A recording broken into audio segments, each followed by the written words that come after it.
qaar ka mid ah madaxda dhaqanka ee gobolka Awdal ayaa shir jaraa'id oo ay maanta ku qabteen magaalada Boorama kaga deeriyay xaaladda nololeed ee deegaanka ka tirsan gobolka Awdal. madax dhaqameedadan shirka jaraa'id qabtay oo iskugu jiray salaadiin cuqaal iyo waxgarad kale waxay sheegeen in ay xaalad abaareed ka jirta deegaano fara badan oo ka tirsan degmooyinka Baki, Lughaye iyo Saylac oo ka mid ah goboladan Awdal iyo Salal. waxaana ka mid ahaa hadallada qayladhaanta ee ay jeediyeen madax dhaqameedadaasi oo hormood ka ahaa Suldaan Ibraahim Jaamac. waxaan leenahay hay'adda samafalka madaxtooyada iyo hay'adaha kale ee raashinka ee dawladaha Qatar iyo wadamada Carabta ay soo caawisay raashinka qaxootiga ama loogu talagalay dadka barakacayaasha waa in la gaarsiiyaa meelo meesha ka fog tahay ayaa abaarta ka saamaysa. dadkii way go'een, dadkii way maaragtay dhimasho bilaabayaan, waa in si dhaqso loo soo gaaro. dadka qurba jooga walaalahoogii ay u soo diri jireen baryahan dambe kama hayno, iyagana waxaan leenahay cid alla ciddii maaragtay danaynaysa ee gobolada Awdal iyo Salal iyo guud ahaan Somaliland waxaan leenahay dadweynaha barakacayaasha ha loo soo dadaalo oo maaragtay ha loo soo diro oo ha la soo gaadho oo kormeer ha lagu soo sameeyo oo inta aanay naftiiba bilaabantay inay baxdeen ha la soo gaadhaan leenahay. baaqaygu maanta taasuu ku salaysan yahay. waxaanu u soo jeedinaynaa inta aanu u baaqnaba inay u dhaga nuglaadaan baaqayaga, gaar ahaan xukuumaddu qaybaha hay-adaha samafalka ee u qaabilsanay waa inay sida ugu dhaqsaha badan leh ee ugu degdeg badan dadka ay abaarta ula soo gaadhaan.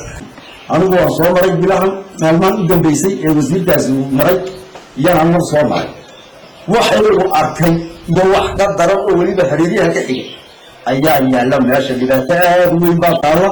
waxaan leenahay dadka muslimiinta ah ama Somaliland hadday xukuumadda iyo hadday ganacsato tahay iyo hadday hay-ad tahayba ha loo gurmado dadka xeebaha ku nool maanta ee barakacay ee fara badan ee meel walba jooga ee ka mid ah Salal iyo Awdalba ka mid ah ee siiba degmada Lughaye iyo Salal intii ka dhexle iyo gobolka Salal intii ka dhexle dan buur iyo banaan bale ilaa badda ilaa buuraleyda baa ku idil.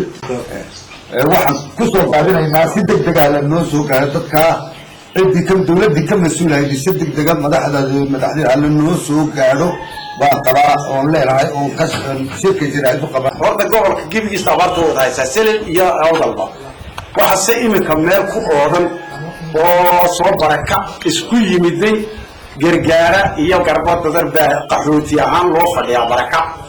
dawladuna way ogtahay, hay'adahana in badan baa og. marka ay sidaa tahay waxaan doonaynaa in waxa kale oo ka sii daran dadkii xoolaha ku sii yar haday haddii aad maanta aragto kuwa neefka iskarab jooga iyo dhowrka neefka u haday waxay ka iibsadaan iyo waxay ka caanaystaan midna male way ka sii dareeyeen xeradana ma soo gaari karayaan.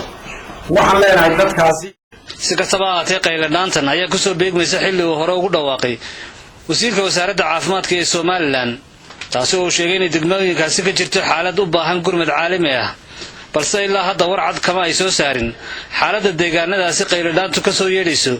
guddida qaranka abaaraha u qaabilsan Somaliland ee gudoomiyaha ka yahay madaxweyne ku-xigeenka Somaliland Cabdiraxmaan Cabdilaahi Ismaaciil Saylici. Haashim Sheekh Cumar Good, Somalisat TV, Boorama.